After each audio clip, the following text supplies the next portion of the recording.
အားလုံးပဲမင်္ဂလာပါမွန်ဂျပန်နီလန်ငွေစံနာမှာစံနေခိုင်စွာပါအခုဗီဒီယိုလေးကကျောင်းသားတွေကိုဒါပေးမှာအခြေခံပညာရဏသင်ပေးတာ17ရက်မြောက်နေ့ကိုရောက်လာပြီပေါ့နော်ဒီနေ့မှာလည်းကြံနေတဲ့ခဏခဏအခရာလေးတွေကိုဆက်ပြီးတော့သင်ပေးသွားပါမယ်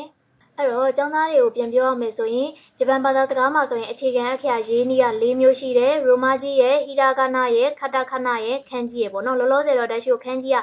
N5 ရောက်တော့မှသင်ရမယ်ပေါ့နော်လောလောဆယ်အခြေခံမှာဆိုရင်ဟီရာဂနာရဲ့ခတခဏရဲ့အခရာလေးတွေရဲ့ရင်းနှီးဖန်တီးလေးတွေကိုအရင်ဆုံးလေ့လာရတယ်ပေါ့နော်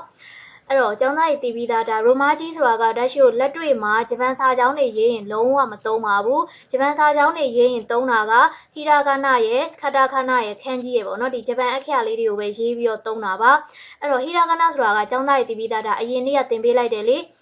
အဖေတို့အမေတို့အကိုတို့အမတို့မုံတို့ခယူတို့ဒီလိုမျိုးတာမန်တက်ရှိကိုရိုးရိုးစကားလုံးတွေပြောတဲ့အခါမှာဟီရာဂနာကိုသုံးတာပေါ့နော်အခုဒီမှာသင်ရတဲ့ခတခဏကကြတော့အထူးသဖြင့်တက်ရှိတို့မြန်မာလူမျိုးတွေပေါ့နော်မြန်မာနာမည်တွေရေးတဲ့အခါနောက်တစ်ခုကကွန်ပျူတာ driver Vasca software internet အဲ့လိုမျိုးပေါ့နော်အင်္ဂလိပ်မွေးစားစကားလုံးတွေရေးတဲ့အခါမှာအသုံးပြုတယ်ပေါ့နော်အဓိကကတော့သူကဂျပန်လူမျိုးမဟုတ်တဲ့တခြားနိုင်ငံကလူမျိုးတွေရဲ့နာမည်တွေနောက်တစ်ခုကဂျပန်နိုင်ငံမဟုတ်တဲ့တခြားနိုင်ငံကနာမည်တွေတို့ပြီးရင်ခုနကကွန်ပျူတာ driver Vasca လိုမျိုးအင်္ဂလိပ်မွေးစားစကားလုံးတွေကိုအဓိကအသုံးပြုတာပါအဲ့တော့ဒီလောက်ဆိုရင်ဒါဟီရာဂနာလေးကိုတော့ဘယ်နေရာမှာသုံးလဲခတခဏလေးကိုတော့ဘယ်နေရာမှာသုံးလဲနားလည်မယ်နော်အဲ့တော့ကျောင်းသားတွေကိုတက်ရှိကိုမေးတယ်ပေါ့နော်ဒီဟီရာဂနာအခရာလေးတွေကိုတော့အရင်နေ့တော့သင်ပေးခဲ့တယ်ပေါ့နော်ကီးဘုတ်ရိုက်နေပါတခါတည်းသင်ပေးရဆိုတော့ကျောင်းသားတွေစာရိုက်တက်သွားပြီပေါ့နော်အဲ့မှာဆိုရင်ချစ်တယ်ဆိုရင်ဂျပန်လိုအာအိရှိတဲတို့အာအိရှိတဲတို့ဆိုရင်ဒါဂျပန်လိုချစ်တယ်လို့ပြောတာပေါ့နော်အခုဒီမှာသင်ရတဲ့ဒီခတခဏအခရာတွေအဲ့တော့ဟီရာဂနာနဲ့ခတခဏဆိုတာကအတန်တွက်တွေကအတူတူပဲလေဒီအာယူဝဲအိုခါကိကွဲကိုအတန်တွက်တွေကအတူတူပဲအခရာပုံစံလေးကွဲသွားတာပေါ့နော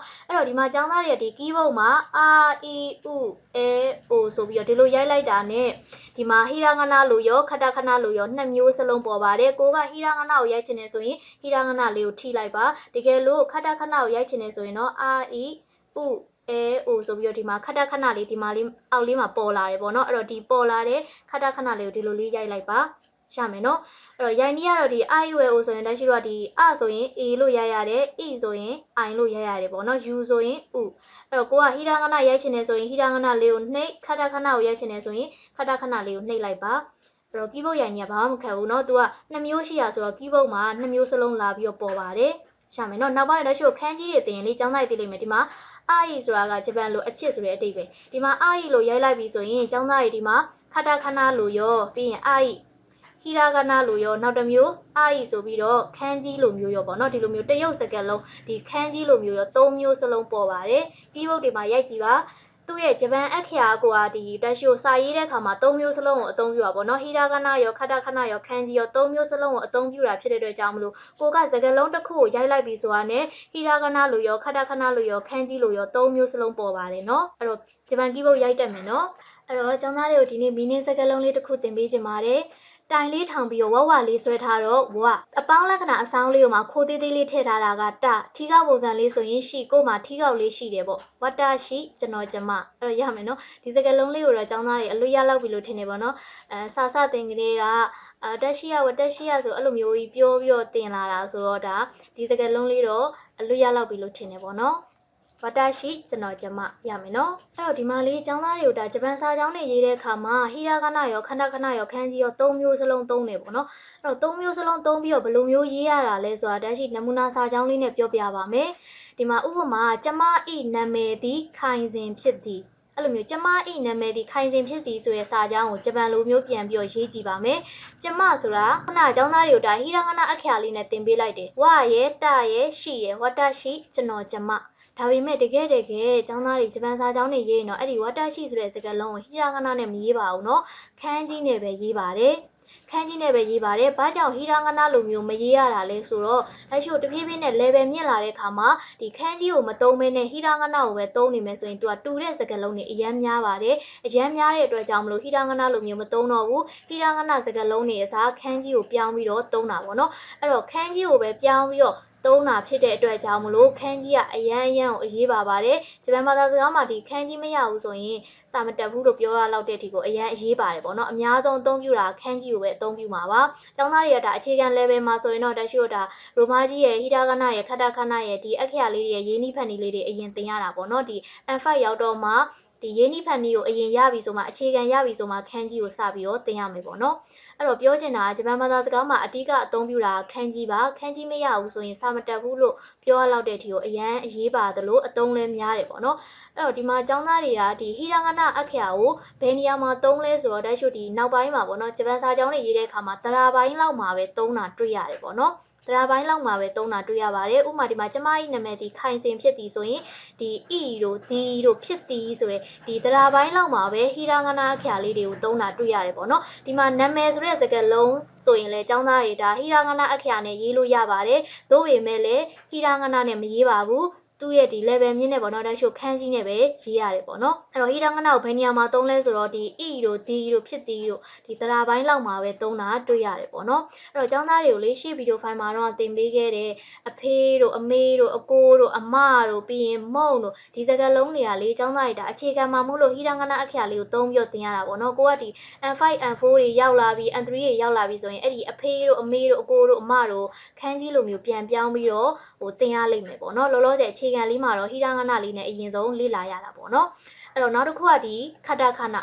ခဏအခုဒီမှာကျမ၏နာမည်ဒီခိုင်စင်ဖြစ်သည်လို့ရေးလိုက်ပြီးဆိုရင်ခိုင်စင်ဆိုတာကဂျပန်လူမျိုးမဟုတ်ဘူးမြန်မာလူမျိုးရဲ့နာမည်ဖြစ်တဲ့အတွက်ကြောင့်မလို့ခတခဏအခရာနဲ့ရေးရပါတယ်ခတခဏရဲ့သဘောကဒါဂျပန်လူမျိုးမဟုတ်တဲ့တခြားနိုင်ငံကလူမျိုးတွေအထူးသဖြင့်ဒါရှိလို့လို့မြန်မာလူမျိုးတွေဆိုရင်ဒါဂျပန်လူမျိုးကဓာတ်ရိုက်မရှိတော့သူက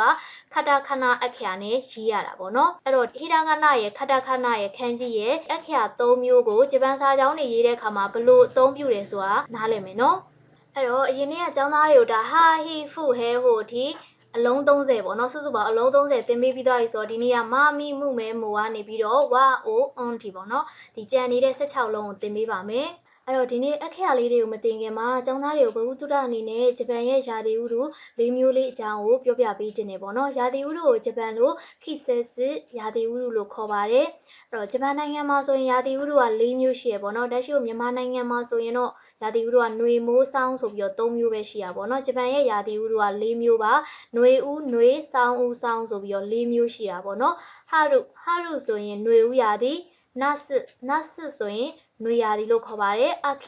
်အခီဆိုရင်ဆောင်းဦးရာသီဖူယူဆိုရင်ဆောင်းရာသီရမယ်နော်အဲ့တော့အတန်တော်လေးဖတ်တတ်မယ်နော်အဲ့တော့ဒီဓာတ်ရှို့လေးဒီကျောင်းသားတွေကမေးလိမ့်မယ်ဂျပန်ကမိုးရာသီလည်းမရှိဘူးဆိုတော့မိုးမရွာဘူးလားပေါ့နော်မိုးမရွာတာတော့မဟုတ်ပါဘူးဂျပန်နိုင်ငံမှာမိုးကရွာတယ်ပေါ့နော်ဒါပေမဲ့ဓာတ်ရှို့မြန်မာနိုင်ငံလိုမျိုးမိုးရာသီဆိုပြီးတော့သတ်မှတ်ထားတာမျိုးတော့မရှိဘူးပေါ့နော်သူကຫນွေဦးຫນွေဆောင်းဆိုပြီးတော့ဒီ၄မျိုးနဲ့ပဲသတ်မှတ်ထားတာပါအဲ့တော့ဂျပန်စာသင်နေပြီးတော့ဂျပန်ရဲ့ယာတိဥတုအကြောင်းလေးကိုတော့ကျောင်းသားတွေသိထားတဲ့နေနော်အဲ့တော့ဒီဟာလေးကိုအလွိကျက်တဲ့အခါမှာကျောင်းသားတွေလေဟာရုຫນွေဥယာတိနတ်စစ်ຫນွေယာတိအဲ့လိုမျိုးကြီးမကြက်ပါနဲ့အဲ့လိုမျိုးကြီးကြက်ရင်ရောတတ်ပါတယ်အဲ့တော့အလွယ်မှန်နည်းလေးပြောပြပါမယ်တပရိတ်ထဲတန်းပြီးတော့ဆိုပါဟာရုနတ်စစ်အခီဖူယူဟာရုနတ်စစ်အခီဖူယူဟာရုနတ်စစ်အခီဖူယူဟာရုနတ်စစ်အခီဖူယူဆိုပြီးတော့၅ခေါက်လောက်ပြအောင်ဆိုပေးပါဟာရုနတ်စစ်အခီဖူယူဟာရုနတ်စစ်အခီဖူယူ၅ခေါက်လောက်ပြအောင်ဆိုအဲ့လိုဆိုပြီးတော့လို့ရှိရင်ဟာရုနတ်စစ်အခီဖူယူຫນွေဦးຫນွေဆောင်းဟာရုနတ်စစ်အခီဖူယူຫນွေဦးຫນွေဆောင်းဒီတိုင်းလေးအလွတ်ချက်ပါဒါဆိုရင်ကျောင်းသားကြီးရောလည်းမရောတော့ဘူးပေါ့နော်ခဏလေးနဲ့လည်းအလွတ်ရသွားမယ်ပေါ့နော်ရမယ်နော်ဟာရုနတ်စစ်အခီဖူယူຫນွေဦးຫນွေဆောင်းအလွတ်ရအောင်ချက်ထားမယ်နော်အဲ့တော့ဒီဟာရုဆိုတဲ့ຫນွေဦးရာသီကိုကြောက်တဲ့ရှို့3လပိုင်းကနေပြီးတော့5လပိုင်းအတွင်းကိုຫນွေဦးရာသီလို့ခေါ်ပါတယ်6လပိုင်းကနေပြီးတော့8လပိုင်းဆိုရင်တော့ຫນွေရာသီလို့ခေါ်တယ်ပေါ့နော်6လပိုင်းကနေပြီးတော့17လပိုင်းအတွင်းဆိုရင်တော့ဆောင်းဦးရာသီလို့ခေါ်ပါတယ်ဒီဇင်ဘာပေါ့နော်12လပိုင်းကနေပြီးတော့ဖေဖော်ဝါရီထိ2လပိုင်းထိဆိုရင်တော့ဆောင်းရာသီလို့သတ်မှတ်တယ်ပေါ့နော်အဲ့တော့ကျောင်းသားတွေလေးဒီစကားလုံးလေးကိုဖတ်ကြည့်ပါအောင်ကြိုးစားပြီးတော့တစ်ချောင်းနဲ့ဆိုရင်စခုဒီမှာဆိုရင်ရဆခုရဆာကူရာရမယ်နော်အဲ့တော့ဂျပန်နိုင်ငံရဲ့လို့ပြောလိုက်ပြီဆိုရင်ကျောင်းသားတွေဘာကိုအရင်ဆုံးတန်းမြင်လဲအဲ့တော့ဆာကူရာပန်းလေးတွေကိုကြိုက်တဲ့လူကတော့ဆာကူရာပေါ့တချို့ဒါဂျပန်ရဲ့ anime ကားကြီးကြိုက်တဲ့သူဆိုရင်တော့ anime ပေါ့တချို့ကတော့ဂျပန်နိုင်ငံလို့ပြောလိုက်ပြီဆိုရင်ဖူဂျီတောင်ကြီးကိုပြေးပြီးတော့မြင်တာပေါ့ရမယ်နော်အဲ့တော့ဒီကျောင်းသားတွေဒီအခုတင်လိုက်တဲ့ဆာကူရာလို့ခေါ်တဲ့ဆာကူရာပန်းလေးတွေကဘယ်ရာသီမှာပွင့်တာလဲဆိုတော့ခုနကကျောင်းသားတွေကိုတင်ပေးလိုက်တဲ့ဟာရုနာစေအာခီဖူယူဆိုတဲ့ရာသီဥတု၄မျိုးထဲမှာပထမအဦးဆုံးဖြစ်တဲ့ဟာရုဆိုတဲ့ຫນွေဦးရာသီမှာဆာကူရာပန်းလေးတွေပွင့်တာပါအဲ့တော့ဂျပန်မှာကျောင်းသားတွေတက္ကသိုလ်စဖွင့်နေဆိုရင်၄လပိုင်းပေါ့နော်ဆာကူရာပန်းလေးတွေပွင့်တဲ့ဒီဟာရုဆိုတဲ့ຫນွေဦးရာသီလေးမှာစပြီးတော့ဖွင့်တာပါအဲ့တော့တက်ရှိဒါကဒီဂျပန်ဇာတ်ကားတွေကပေါ့နော်ကျောင်းသားတွေကိုပြချင်လို့ဂျပန်ဇာတ်ကားတွေကအပိုင်းလေးကိုဖြတ်ပြီးတော့ယူထားတာပါအဲ့တော့ကြည့်ကြည့်အောင်ဘယ်လောက်လှလဲいいなこ。おはよう。おはよう。おはよう。おはよう。今年も同じクラスになれるといいね。လာလာတော့အရန်လာရနော်အဲ့တော့ဂျပန်နိုင်ငံမှာကျောင်းတက်ချင်တဲ့သူတွေရှိရဆိုရင်စာကြိုးသားပါကျောင်းစာဖွင့်တဲ့လေးလပိုင်းလေးမှာဆာကူရာပန်းလေးတွေကိုမြင်ရမယ်ပေါ့နော်နောက်တစ်ခုကလေတက်ရှိကြံပေးချင်တာကျောင်းသားတွေဂျပန်ဘာသာစကားကိုလေ့လာနေရဆိုရင်ဂျပန်ဇာတ်ကားကမဖြစ်မနေကြည့်ရပါတယ်နော်ဒါအန်နီမီကြိုက်တဲ့သူတွေဆိုရင်အန်နီမီကြည့်မယ်အန်နီမီမကြိုက်ဘူးလူကားတွေပဲပေါ့နော်တက်ရှိ live action ကားတွေပဲကြိုက်တဲ့သူဆိုရင်ခုနကတက်ရှိဖွင့်ပြတဲ့ဒီကျောင်းကားလေးတွေတို့အဲ့လိုမျိုးလေးကြည့်လို့ရတယ်ပေါ့နော်အန်နီမီကားကြီးကြည့်မယ်ဆိုရင်ဒါကျောင်းသားတွေလည်းတီးပြီးသားဒါ Naruto တို့ One Piece တို့ဒီ Demon Slayer တို့ဆိုရင်အရန်နာမည်ကြီးသလိုအရန်လဲကြည့်လို့ကောင်းပါတယ်ဒါမှမဟုတ်ရင်လည်းကျောင်းသားတွေကဒီလိုမျိုးကို CD ကားတွေအပိုင်းလိုက်ကားတွေကိုကြည့်ရတာမကြိုက်ဘူးဆိုရင်တစ်ပိုင်းနဲ့ကားတွေပေါ့နော်ဒါကိုရီငငယ်တော့ကြည့်ခဲ့ရတဲ့ Ariety တို့လိုမျိုးပေါ့နော်လူသေးသေးလေးကားပေါ့နော်ဒီဟာလေးဆိုရင်ကျောင်းသားတွေဒါငငယ်ကလေးကကြည့်ဦးကြလိမ့်မယ်လို့ထင်နေပေါ့နော်အရန်လဲကြည့်လို့ကောင်းတယ်ဂျပန်စကားပြောတွေလည်းလေ့လာလို့ရပါတယ်ဒါမှမဟုတ်ရင်လည်းမင်းသားချောလေးပေါ့နော်ဒီလိုမျိုးမင်းသားချောလေးကားတွေလည်းကြည့်လို့ရပါတယ်ဂျပန်ဘာသာစကားကိုလေ့လာနေပြီဆိုရင်ဇက်ကားကတော့မဖြစ်မနေကြည့်ရပါမယ်ဇက်ကားကြီးမှ speaking နဲ့ listening ဘိုင်းအတွက်အထောက်အကူဖြစ်မယ်ပေါ့နော်ဒီတက်ရှိရဲ့ပေးမှာလည်းကျောင်းသားတွေကြည့်လို့ရအောင်လို့ဒီလိုမျိုး enemy ပဲဖြစ်ဖြစ်ဒီလူကားတွေပဲဖြစ်ဖြစ်ပေါ့နော်ဒီဇက်ကားတွေအများကြီးတင်ပေးထားတာရှိပါတယ်ဝင်ကြည့်လို့ရတယ်ပေါ့နော်နောက်တစ်ခုကအဲ့တော့ကျောင်းသားတွေလေဂျပန်ဘာသာစကားကိုသင်နေတယ်ဆိုရင်ဂျပန်နိုင်ငံရဲ့မြို့တွေအကြောင်းတော့အနည်းငယ်တော့သိထားရမယ်နော်မြန်မာနိုင်ငံလို့ပြောလိုက်ပြီဆိုရင်ရန်ကုန်နဲ့မန္တလေးကိုတန်းပြီးတော့မြင်တယ်လို့မျိုးပဲဂျပန်နိုင်ငံရဲ့လို့ပြောလိုက်ပြီဆိုရင်လည်းမြို့အဓိကမြို့လေးတွေကတော့ကျောင်းသားတွေနာမည်လေးတွေတော့သိထားရမယ်ပေါ့နော်ဒါကကျောင်းသားတွေကိုဘဝတုဒ္ဒအနေနဲ့ပြောပြတာပါဒီဂျပန်နိုင်ငံရဲ့လို့ပြောပြီဆိုရင်တိုကျိုမြို့တို့အိုဆာကာတို့ကျိုတိုတို့ခိုးဘဲတို့နာရာမြို့တို့နောက်တစ်ခုကဆက်ပိုတို့အဲ့တော့ဂျပန်နိုင်ငံရဲ့မြို့လေးတွေလောက်ကတော့အနည်းဆုံး10မြို့လောက်ကတော့သိအောင်လုပ်ထားနော်ကျိုတိုအိုဆာကာခိုးဘဲမြို့တိုကျိုမြို့နာရာမြို့ဆက်ပိုရိုဟီရိုရှီမာနာဂါဆာကီရမယ်နော်အဲ့တော့ဂျပန်နိုင်ငံမှာဆိုရင်ရာသီဥတုက၄မျိုးရှိတယ်ဟာရူနာဆီယာခီဖူယူຫນွေဦးຫນွေဆောင်းအဲ့တော့ကျောင်းသားတွေခုနကဒါဖူယူဆိုတဲ့ဆောင်းရာသီမှာဆိုရင်ခုနဒီဆက်ပိုရိုမြို့မှာပေါ့နော်အဲ့ချိုနှင်းလျှောစကိတ်တွေနှင်းတွေပါစီးကျင်တယ်နှင်းပွဲတော်တွေပါလေဆိုရင်ဆက်ပိုရိုမြို့မှာကျင်းပတာပါရမယ်နော်ဒါလေးကတော့ကျောင်းသားတွေကိုဗီဒီယိုဖိုင်မှာစာကြည့်ပဲတင်နေရဆိုရင်ပြင်းနေမှာဆိုလို့ပေါ့နော်အဲ့တော့အဓိကကတော့စာကြိုးသားပါအရန်လဲရှုခင်းလာတယ်လို့ပျော်စရာကြီးလည်းအရန်များတယ်ပေါ့နော်ပြီးရင်ကျောင်းတက်မယ်ဆိုရင်လည်းဆာကူရာပန်းလေးတွေအရန်လာပါတယ်တပုတ်ရိုင်းလို့လည်းအရန်လာတယ်ပေါ့နော်အဲ့တော့မနေ့ကအာယူရဲ့အိုကနေပြီးတော့ဟာဟီဖူဟဲဟိုဒီတင်ပေးပြီးပြီဆိုတော့ဒီနေ့ကမာမီမှုမဲမိုရဲ့ရာယူရော်ရဲ့ရာရီရူရဲရိုရဲ့ပြီးရင်ဝအိုအွန်ရဲ့စုစုပေါင်း16လုံးတင်ပေးပါမယ်စူးစမ်းပြီးတော့မှတ်ကြည့်ရအောင်เนาะအဲ့တော့ပထမဆုံးစကားလုံးလေးပေါ့เนาะမာမီမှုမဲမိုမကကြတော့ចောင်းသားတွေဒီလိုတန်းလေးဆွဲပြီးရင်ဒီလိုအောက်ကိုကွေးပါတစ်ချက်တန်းလေးဆွဲပြီးရင်အောက်ကိုပြန်ဖြောင်းပြီးတော့ကွေးပြီးတော့လို့ရှိရင်ဒီလိုလေးပြန်ပိတ်ပါတယ်ရမယ်เนาะဒါလေးကိုဘယ်လိုတန်ထွက်ပတ်လဲမဆိုပြီးတော့အတန်ထွက်ပတ်ပါတယ်ရမယ်เนาะအဲ့တော့ပြောမယ်ဆိုရင်ចောင်းသားတွေလေဒီလိုဆွဲပြီးတော့ဒါကိုယ့်ဘက်လူကြီးရှိတဲ့ဘက်ကိုယ့်ဘက်ကိုပြန်ပြီးတော့ဒီလိုမျိုးကွေးလာတာဟုတ်တယ်เนาะဒီလိုဆွဲပြီးတော့ကိုယ့်ဘက်လူကြီးရှိတဲ့ဘက်ကိုယ့်ဘက်ကိုပြန်ကွေးလာဆိုတော့တနည်းအားဖြင့်မမကကိုယ့်ဘက်မှာပေါ့ရမယ်နော်အဲ့တော့မောင်လေးတွေမမကကိုယ့်ဘက်မှာရမယ်နော်မမကဒီမှာကိုယ့်ဘက်ကိုကွေးလာတာမမကကိုယ့်ဘက်မှာရမယ်နော်အဲ့တော့နောက်တစ်ခုကကြတော့မိကကြတော့ចောင်းသားကြီး3မြောင်းပေါ့နော်ဒါရှုဒီပထမဆုံးဆွဲချက်ကဒီလိုလေးဆွဲမယ်ဆွဲပြီးတော့လို့ရှိရင်အလေကောင်ဆွဲချက်ကတူတူလေးဆွဲမယ်အောက်ဆုံးကအကုန်လုံးထပ်ပို့ပြီးတော့ရှည်မယ်ပေါ့နော်ဒါကဒါရှုအလေကောင်ကကြတော့ဒီမှာမြင်ကြည့်ចောင်းသားတွေအလေကောင်ကအတူဆုံးအပေါ်ဆုံးကကြတော့နည်းနည်းလေးရှည်ဆွဲအောက်ဆုံးကကြတော့အောက်ဆုံးကမြင်းကကြတော့အားလုံးထဲမှာအရှည်ဆုံးဖြစ်ရပါမယ်ရမယ်နော်ဒါလေးကိုဘယ်လိုတန်ထွက်ပဲလဲမိဆိုပြီးတော့အတန်ထွက်ပဲပြရတယ်ဒါရှုဒီလိုမျိုးတက်ကြီးမဆွဲဘူးအနှဲငယ်လေးစောင်းပြီးတော့ဆွဲပြရပါမယ်အနှဲငယ်လေးစောင်းပြီးတော့ဆွဲပါဆွဲချက်ကလေးက3ချက်ပေါ့နော်ရမယ်နော်အဲ့တော့အလွယ်မှတ်ပေးရမယ်ဆိုရင်မိမှာရေခဲချောင်း3ချောင်းရှိရပေါ့ရမယ်နော်မမကကြတော့ဒီလိုမျိုးလေးဆွဲပြီးတော့ကိုယ့်ဘက်ကိုကွေးသွားလို့မမကကြကိုယ့်ဘက်မှာမိကကြတော့မိမှာရေခဲချောင်း3ချောင်းရှိရမယ်နော်နောက်တစ်ခုကကြတော့မှုကကြတော့ចောင်းသားတွေတက်ရှုဒီလိုအဆောင်ဆွဲပြီးရင်ဒီလိုတက်မြင်းပြောင်ပေါ့နော်မြင်းပြောင်ပြန်ဆွဲပါတယ်အဆောင်ဆွဲပြီးရင်မြင်းပြောင်ပြန်ဆွဲတယ်ပြီးရင်ပြန်ပိတ်ပါတယ်ရမယ်နော်ဒါလေးကမှုတနည်းအားဖြင့်ကွာမမခုနကမမီမှုမဲမှုမမကကြတော့ကိုယ့်ဘက်ကိုကွေးလာတာမမကကြတော့ကိုယ့်ဘက်ကိုကွေးလာပြီးတော့မှုကကြတော့သူများဘက်ကိုမှုသွားတာ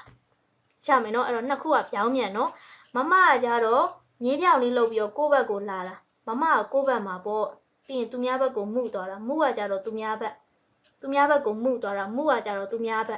်ရမယ်နော်နှစ်ခုကပြောင်းပြန်နော်မိကကြတော့မိမှာရေခဲချောင်းက3ချောင်း3မြောက်ရမယ်နော်အဲ့ အဲ့တော့နောက်တစ်ခုကကြတော့မဲမာမီမှုမဲကကြတော့သူကအမားတွေလောက်တာလက်ရှိဒီလိုပုံစံလေးကွေးပြီးသွားလို့ရှိရင်ဒီကနေဖြတ်ချရမယ်နော်အဲ့တော့မဲကကြတော့အမားတွေလောက်တာဆွဲချက်က2ချက်ဒီလိုလေးကွေးပြီးရင်အမားချင်းပြန်ချစ်မယ်ရမယ်နော်မဲကကြတော့အမားတွေလောက်တာအမားချင်းပုံစံလေးကိုမြင်မဲမာမီမှုမဲရမယ်နော်အဲ့တော့နောက်တစ်ခုကကြတော့မိုးចောင်းသားတွေဟီတာကနာမိုးလေးကိုမှတ်မိလားကို့မှာစင်ကြီးမိုးရှိတယ်ရှိပုံတရံလေးဆွဲပြီးတော့ဂွင်းစဂွင်းပိတ်အဲ့ဒါကဟီတာကနာမိုးပေါ့နော်အခုဒီမှာခဏမိုးကကြတော့ညီမြချင်းပုံစံလေးဆွဲတယ်ဆွဲပြီးရင်ဒီလိုလေးဆွဲတာပါရှာမယ်နော်နှစ်ခုကစင်တင်ရောင်လေးပေါ့နော်ညီမြချင်းပုံစံလေးဆွဲပြီးတော့ဒီမှာပိတ်ပြီးတော့ဆွဲတာပါဒီအပေါ်မှာចောင်းသားတွေအစွန်းထွက်လို့မရပါဘူးဒီလိုပိတ်ပြီးတော့ဆွဲထားတာပါအဲ့တော့ပြန်ဆွဲပြရင်မကကြတော့ကိုဘက်မှာမိမှာကြတော့ရေခဲချောင်း3ချောင်းရှိရမှုဆိုရင်သူများဘက်ကိုမှုသွားတာမဲဆိုရင်အမကြီးပုံစံမိုလေးဆိုရင်ထိတ်မှာပိတ်ထားတယ်ရှာမယ်နော်အဲ့တော့နောက်တစ်ခုကကြတော့ရာယူယောရာကလေចောင်းသားတွေဟီရာငနာရာကိုမှတ်မိမှာပါဒီလိုမျိုးအဆက်ကလေးပါပြီးတော့ဒီလိုလေးကွေးလာတာပေါ့နော်အခုခဏကကြတော့ဒီအပေါ်ကဒီအဆက်ကလေးကမပါတော့ပါဘူးအပေါ်ကအဆက်ကလေးကမပါတော့ဘူးပေါ့နော်သူကနည်းနည်းလေး4000ဆန်းလာတာနည်းနည်းလေး4000ဆန်းလာတာရှာမယ်နော်အဲ့တော့ဟီရာငနာဆိုရင်အပေါ်ကဒီမှာအဆက်ကလေးပါမယ်ခဏဆိုရင်မပါတော့ဘူးအနည်းငယ်4000ဆန်းမယ်ပေါ့နော်ရှာမယ်နော်အဲ့နောက်တစ်ခုကကြတော့ယူကကြတော့ចောင်းသားတွေအရန်လွယ်တယ်လက်ရှိဒီတစ်ပုံတရံလေးပေါ့နော်ဒီအင်္ဂလိပ်1 2 3တော့ရမှာပါအဲ့တော့အဲ့ဒီ1ပုံတရံလေးဆွဲတာဒီလိုလေးဆွဲပြီးတော့ပြန်ဖြောင်းပြီးရင်ဒီလိုပြန်ပိတ်ရှာမယ်နော်အဲ့တော့ဆွဲချက်က2ချက်ပါဒီလိုဆွဲတာတစ်ချက်အောက်မှာမြင်းပိတ်တာတစ်ချက်2ချက်ဆွဲချက်က2ချက်ပါရမယ်နော်အဲ့တော့တစ်ပုံတရံလေးကိုမြင်ယူအဲ့တော့ယူကတစ်လေးပေါ့ယူကအမြဲတမ်းစင်တစ်ရတယ်တစ်ရမယ်နော်ယူရမယ်နော်နောက်တစ်ခုရောကကြတော့ចောင်းသားကြီး3ပုံတရံလေးမှာသူကပြောမယ်ဆိုရင်အင်္ဂလိပ် ABCD E ပေါ့ E ပုံတရံလေးကိုမှပြောင်းမြန်ပေါ့ရမယ်နော်ဒီလိုပုံစံလေးဆွဲဒီအပေါ်ကနေအောက်ကိုဆွဲချတစ်ချက်ပြီးရင်အလဲကောင်မှာဆွဲ2ချက်ပြီးရင်ပြန်ပိတ်3ချက်ရမယ်နော်အင်္ဂလိပ်အခရာ E ပြောင်းမြန်လေးရမယ်နော်အပေါ်ကနေအောက်ကိုဆွဲချတစ်ချက်အလဲကောင်မှာဆွဲပြီးရင်အောက်ဆုံးမှာပြန်ဆွဲရမယ်နော်စုစုပေါင်းဆွဲချက်က3ချက်ပါဤပြောင်းမြန်လေးကိုမြင်ရောရာယူရောရမယ်နော်ရဆိုရင်ဟီရာငနာလိုမျိုးအဆက်ကလေးမပါတော့ဘူးယူဆိုရင်ယူကအမြဲတမ်းအဆင့်1ရတယ်တစ်ပုံတရံလေးရောဆိုရင်ဤပြောင်းမြန်ရာယူရောရမယ်နော်အဲ့တော့နောက်တစ်ခုကကြတော့ရကကြတော့ចောင်းသားတွေအရန်လွယ်တယ်အရင်နေ့ကလေခဏဟာဟီဖူဟဲဖူဆိုတဲ့ဟာလေးဒီလိုပုံစံလေးဆွဲရတာမှတ်မိမှာပါဒီလိုပုံစံလေးဆွဲရတာလေဖူရမယ်နော်အခုဒီမှာရကကြတော့ဒီသူ့ရဲ့အပေါ်မှာဒီလိုအတုံးလေးတင်လိုက်ဒါဆိုရင်ရသူ့ရဲ့ပုံမှာအတုံးလေးတင်လိုက်ဒါဆိုရင်ရရှာမယ်နော်ဆွဲတယ်မယ်နော်ဆွဲချက်က2ချက်တည်းပဲအပေါ်မှာအတုံးလေးတင်လိုက်တာပါရှာမယ်နော်ဒါလေးကိုဘယ်လိုတတ်ထွက်ပါလဲရနောက်တစ်ခုကကြတော့ရီကကြတော့ចောင်းသားတွေဟီရာငနာနဲ့တူတူပါပဲဟီရာငနာရီကကြတော့ဒီလိုလေးဖြောင်းနေကွေးတယ်ပေါ့နော်အခုဒီမှာခဏကြတော့ဒီအကွေးလေးမပါတော့ပါဘူးဒီလိုအဖြောင်းဒီလိုကွေးရှာမယ်နော်အပေါ်ကဟီရာကနာလိုပါအောက်ကခဏလိုပါကွာသွားတာတက်ရှုဒီအနားမှာပေါ့နော်ဒီအကွေးလေးပါတာမပါတာကွာသွားတာပါရမယ်နော်ခဏဆိုရင်သူ့ရဲ့အခရာပုံစံတွေကလေတက်ရှု4000ရမ်းဆန်ပြီးတော့ဒုံးတီတွေပေါ့နော်ဖြတ်ချလိုက်တာအဲ့လိုပုံစံမျိုးတွေဒီမှာဖြောင်းပြီးရင်ဒီလိုပြန်ကွေးရိရမယ်နော်အဲ့တော့နောက်တစ်ခုကကြတော့ root ပေါ့နော် root ကကြတော့ចောင်းသားတွေပထမအောင်ဆုံးဒီလိုလေးကွေးပြီးသားလို့ရှိရင်ပြန်ဖြောင်းပြီးသွားရင်အပေါ်မှာ6ထောက်အတက်ကလေးဒီလိုလေးထည့်ရမယ်နော်ဒါလေးကိုဘယ်လိုတန်ထွက်ပတ်လဲ root ဆိုပြီးတော့အတန်ထွက်ပတ်ပါတယ် root ဆိုရင်အချောင်းလေးက2ချောင်းကွေးတယ်ပြီးရင်ဖြောင်းတယ်ရမယ်နော် root ဆိုရင်အချောင်းလေးက2ချောင်းမှာ6ထောက်လေး2ချောင်းပေါ့နော်တစ်ချောင်းကကွေးတယ်တစ်ချောင်းကအဖြောင်းလေးပါရမယ်နော်အဲ့တော့နောက်တစ်ခုကကြတော့ ray ကကြတော့ចောင်းသားကြီးကြည့်လိုက်သူကလည်းအဖြောင်လေးကိုမှသူ့6ထောက်လေးကဒီလိုနည်းနည်းလေးရှည်တာပေါ့နော်အပေါ်က root ကကြတော့6ထောက်လေးကအပေါ်တက်တာနည်းနည်းတူတယ်ဒါလေးကကြအပေါ်တက်တာနည်းနည်းလေးရှည်တယ်ပေါ့နော်ရမယ်နော်အဲ့တော့ပြောချင်တာက root ဆိုရင်6ထောက်လေးက2ချောင်း ray ဆိုရင်1ချောင်းရမယ်နော်အဲ့တော့နောက်တစ်ခုကကြတော့ row ကျောင်းသားတွေ row ကတော့လွယ်တယ်သူက4000ပုံစံလေးပေါ့နော်4000ပုံစံလေးကိုမှကျောင်းသားတွေဒီမှာကကွန်ပျူတာလက်ရည်တိုင်းစတူရန်ပုံစံကြီးပေါ့နော်ဒီလိုမျိုးစတူရန်ပုံစံကြီးအဲ့လိုမျိုးကြီးတော့မဟုတ်ပါဘူးသူကပထမအဆုံးဒီလိုလေးကွေးတယ်ဒီဘက်လေးကိုအနှဲငယ်စောင်းပြီးလို့ရှိရင်ပြန်ဖြောင်းပြီးသွားလို့ရှိရင်ဒီဘက်ကိုပြန်စောင်းပြီးတော့မှဒီလိုပြန်သွားရမယ်နော်အတိုင်လေးဆွဲပြီးမယ်နော်အဲ့တော့ပထမဆုံးဒီဘက်ကိုစောင်းတယ်ဖြောင်းတယ်ဒီဘက်ကိုပြန်ပြီးတော့ကွေးလာတယ်ပြီးရင်နောက်ဆုံးမှာလက်ရှိဒီဘက်ကနေဒီလိုဆွဲတာပေါ့နော်ရမယ်နော်ဆွဲချက်ကလေးကတစ်ချက်နှစ်ချက်ဒီအပေါ်ကနေဒီအောက်ကိုဆွဲတာအဲ့ဒါဆွဲချက်တစ်ချက်ပါ ရမယ်နော်ဒီပြီးရင်ပြန်ပိတ်တာတစ်ချက်3ချက်ပါဆွဲချက်ကလေးက3ချက်ပါဒါလေးကိုဘယ်လိုတန်ထွက်ပတ်လဲ row ဆိုပြီးတော့အတန်ထွက်ပတ်ပါတယ်အဲ့တော့ row ကကြတော့စတူရန်4000လေးပေါ့နော်ရမယ်နော် ra ri ru re ro ru ဆိုရင်6ထောင်လေးက2ချောင်း re ဆိုရင်1ချောင်း row ဆိုရင်ကြတော့စတူရန်ပုံစံလေးပါရမယ်နော်အဲ့တော့ပြန်ပြောရရင်ရဆိုတာကအပေါ်ကအနှုတ်လက္ခဏာလေးကိုမှအောက်ကဟာဟီဖူလေးထည့်ထားတာပေါ့နော် ri ဆိုရင်တစ်ချောင်းကဖြောင်းနေတစ်ချောင်းကကွေးမယ် ru ဆိုရင်6ထောင်လေးက2ချောင်း re ဆိုရင်6ထောင်လေးက1ချောင်း row ဆိုရင်ကြတော့စတူရန်ပုံစံလေးပါရမယ်နော် ra ri ru re ro ဆွဲတတ်မယ်နော်အဲ့တော့နောက်ဆုံးက wa o on wa ဆိုတာကအရင်နေ့ကသင်ပေးခဲ့တဲ့ a e u e o a e u အရင်နေ့ကသင်ပေးခဲ့တဲ့ဒီ u ဆိုတဲ့စကားလုံးလေးနဲ့ပေါ့နော်အပေါ်ကအဆက်ပါတာမပါတာပဲကွာသွားပါတယ် wa ရမယ်နော် o ကကြတော့ဒါရှို့ဖူပုံစံလေးကိုဆွဲပြီးတော့မှအထဲထဲမှာမြင်းပြောင်လေးထည့်တာက o ပေါ့နော်အဲ့တော့နောက်တစ်ခုကကြတော့ wa o on wa ဆိုတာကအရင်နေ့ကသင်ပေးခဲ့တဲ့ a e u e o အရင်နေ့ကသင်ပေးခဲ့တဲ့ u လိုမျိုးပေါ့နော်အရင်နေ့ကသင်ပေးခဲ့တဲ့ u လိုမျိုးဒီအပေါ်ကအဆက်မပါပါဘူးအခုကဝလေးရှာမယ်နော်ဒါလေးကဝအိုကကြတော့ဖူပုံစံလေးကိုမှအထဲထဲမှာအနှုတ်လက္ခဏာလေးထည့်ထားတာပါဝအို on ဆိုရင်အဆက်ပြောက်လေးတစ်စက်ကိုမှသူကလက်ရှိ on ဆိုတာက46လုံးမှာအောက်ဆုံးစကားလုံးဆိုတော့အောက်ကနေအပေါ်ကိုဆွဲပါတယ်ရှာမယ်နော်အဲ့တော့အောက်ကနေဆွဲတာဆိုရင်ဘေးတိုက်ကလေးညီနေရပါမယ်အောက်ကနေဆွဲတာဆိုရင်ဘေးတိုက်ကလေးညီနေရပါမယ်အဲ့တော့ကျောင်းသားတွေလေးဒီခဏ46လုံးသင်ပြီးသွားလို့ရှိရင်ဘာမှားတတ်လဲဆိုတော့ဒီရှိရယ်စစ်ရယ်ဆိုရယ်အွန်းရယ်ဒီလေးလုံးကိုမှားတတ်ပါတယ်လက်ရှိဆွဲချက်ကလေးတွေပြန်ပြောပေးပါမယ်ရှိဆိုရင်အဆက်ကလေး2ဆက်ကိုအောက်ကနေစပြီးတော့အပေါ်ကိုဆွဲတာပါအောက်ကနေအပေါ်ကိုဆွဲတာဖြစ်တဲ့အတွက်ကြောင့်မလို့ဘေးတိုက်ကလေးကညီနေရပါမယ်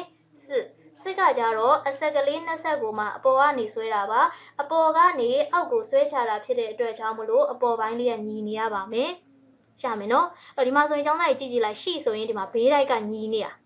စစ်ဆိုရင်အပေါ်ကနေဆိုတော့ဒီမှာအပေါ်ပိုင်းလေးကညီနေတာရမယ်နော်အဲ့တော့နောက်တစ်ခုကကြတော့ဆိုရယ် on ရယ်ဆိုကအပေါ်မှာပဲနေတာအဲ့တော့အပေါ်ကနေစဆွဲစာရှိစုဆဲဆိုကအပေါ်မှာပဲနေတာအဲ့တော့အပေါ်ကနေစဆွဲ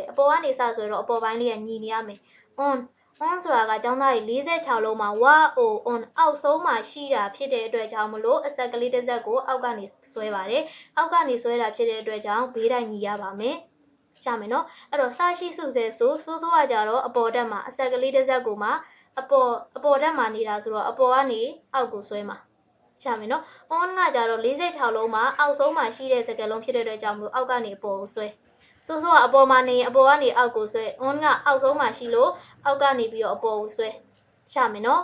်အဲ့တော့ရှိရယ်စစ်ရယ်ဆိုရယ် on ရယ်ကိုနားလည်မယ်နော်အဲ့တော့ဒီနေ့ဗီဒီယိုဖိုင်လေးဆိုရင်ကျောင်းသားတွေကိုဒါဟီရာဂနာ46လုံးရောခတခဏ46လုံးရောအကုန်သင်ပေးပြီးသွားပြီဆိုတော့ကျောင်းသားတွေကအလွတ်ရအောင်လေ့ကျင့်ထားပါအဲ့တော့နောက်တစ်ခုကလေကိုကအခုမှဒီအခရာလေးတွေကိုစပြီးတော့လေ့လာရတာဆိုတော့သူငယ်တန်းကလေးတွေကကြီးခါခွေမရတယ်လို့မျိုးပဲပေါ့နော်ကိုရီလည်းဒီအခရာကိုကျန်းတော့ဖြစ်မှာမဟုတ်သေးဘူးဒါပေမဲ့စူးစမ်းပြီးတော့လေ့ကျင့်ပေးပါဒီအခရာလေးတွေကိုကျောင်းသားတွေကျန်းဖြစ်ဖို့ဆိုရင်အနည်းဆုံးတော့တစ်လလောက်တော့အချိန်ယူရတယ်ပေါ့နော်အဲ့တော့ကိုကတစ်လလောက်တော့အနည်းဆုံးတစ်လလောက်တော့အချိန်ယူပြီးတော့ဒီအခရာလေးတွေကိုမနက်မှာဆိုရင်လည်း9កောက်နေ့လည်လည်း9កောက်ညနေလည်း9កောက်အဲ့လိုမျိုးလေးအကျန်းထဲမှာအများကြီးအလွတ်ချရေးပြီးတော့များလေ့ကျင့်ပေးရမယ်ပေါ့နော်အဲ့တော့အဓိကကတော့အားမလျှော့ပါနဲ့ဒါသူငယ်တန်းကလေးတွေကာကြီးခါခွေမရတယ်လို့ပဲပေါ့နော်ကိုရီလည်းခုမှစပြီးတော့လေ့လာရတာဆိုတော့အနည်းငယ်တော့အခက်အခဲရှိပါတယ်အဓိကကစူးစမ်းအထောက်မှုပဲပေါ့နော်နောက်တစ်ခုကျောင်းသားတွေကိုဒီနေ့ဘဝတုဒ္ဒအနေနဲ့ပြောပြလိုက်တာကဂျပန်နိုင်ငံရဲ့ရာသီဥတုလေးမျိုးအကြောင်းပေါ့နော်ဒီရာသီဥတုလေးမျိုးလေးကိုလည်းအလွတ်ရအောင်ကြက်ထားပ